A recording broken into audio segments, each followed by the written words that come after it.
We would like to take this opportunity to reach out both to our members and also the members of the public of Trinidad and Tobago.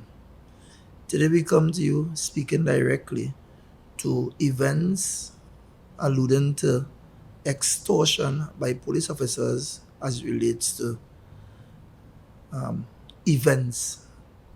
So within the last 2 days, the president of the Trinidad and Tobago Promoters Association went public and called out the police.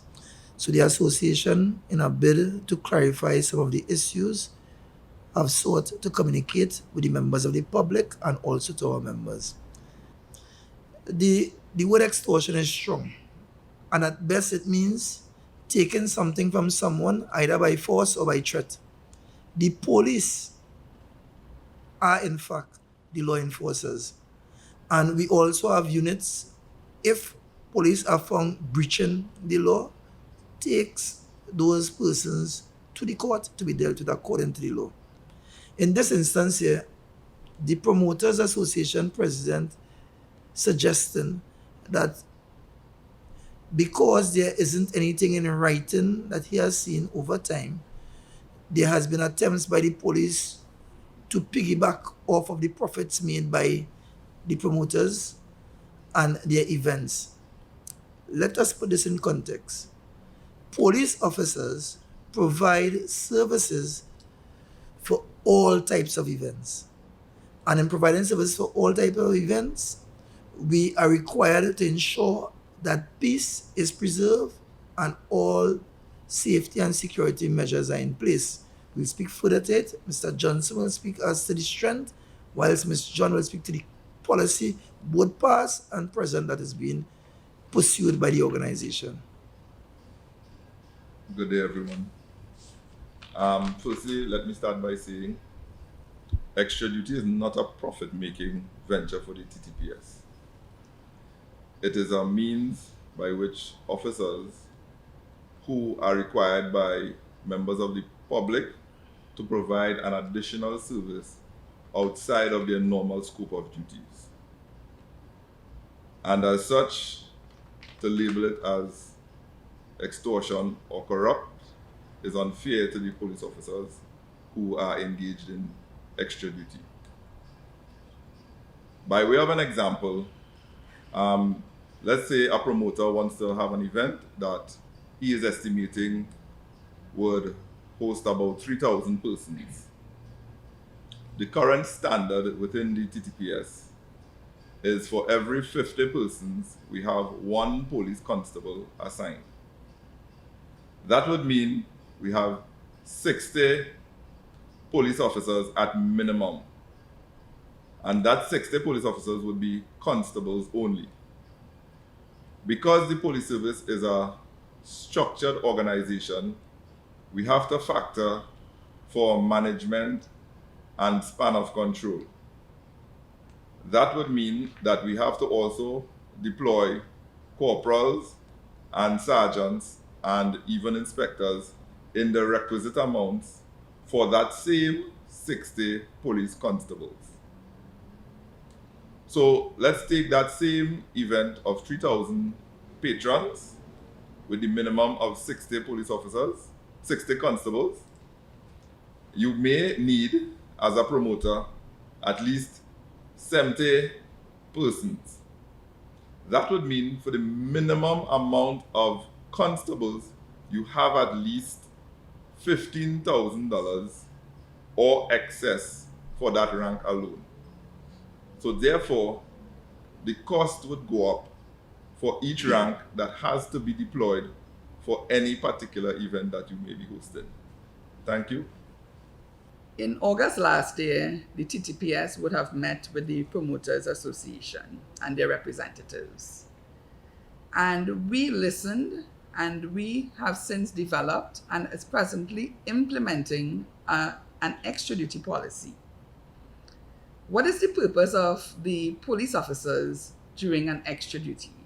We are to preserve order, to detect crime, traffic management, and also crowd control during these extra duties, just to mention a few. in an event, now event can be a fete, it can also be a road duty, it can be a sport duty, it can be a private function, etc. The functions of a police officer cannot be substituted by any security firm or on any security officer. As I said, we are to do the crowd control, the traffic management, the detection of offenses, etc. When an investigation is conducted, the police officers don't have the final say. The final say is with the magistrate. And at that hearing, the promoter can also object to the strength that the police officer came up with. So the magistrate is the one with the final say, and the promoters need to keep that in mind.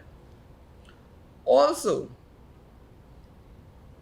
the purpose of the policy that we are implementing, it is to provide guidance for the stakeholders, which includes the promoters. It also is to provide guidance to the TTPS.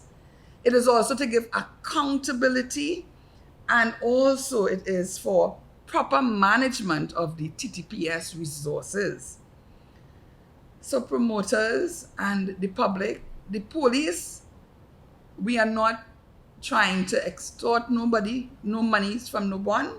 We are there to do our duties, and we intend to do it to the best of our ability. Again, I just want to reiterate that the police officers, our role and function as it relates to events, cannot be substituted by no security firm. We didn't appear there. We don't prescribe the amount which an officer ought to be paid. We don't determine the final strength. We only make recommendations. We are not appearing at events to be in contravention of the promoters and what they are trying to do, because we acknowledge they have a very important role in terms of portraying our culture, or even ensuring sporting activities take place, or ensuring that goods get from point A to point B, because events are captured in a wide range. But our role is to ensure safety and security. Our role is to ensure that there is no breaches of the law, and our role is also to ensure that we detect offenses and have persons brought before justice. It is rather unfortunate that we have to be labeled extortionists, and that does not augur well for a good working relationship. And we accept that there is need to have things in writing, so both promoters and also the police service as a body can be able to identify with precise accuracy or pinpoint accuracy how much is needed at any point in time, so we will better able to treat with our resources. But to deem us extortionists is a slap in our face, when all we are doing is the duties that was prescribed to us, and all we are doing is trying to do it at the best of our ability to ensure the members of the public, ensure their safety is met and kept. Thank you very much.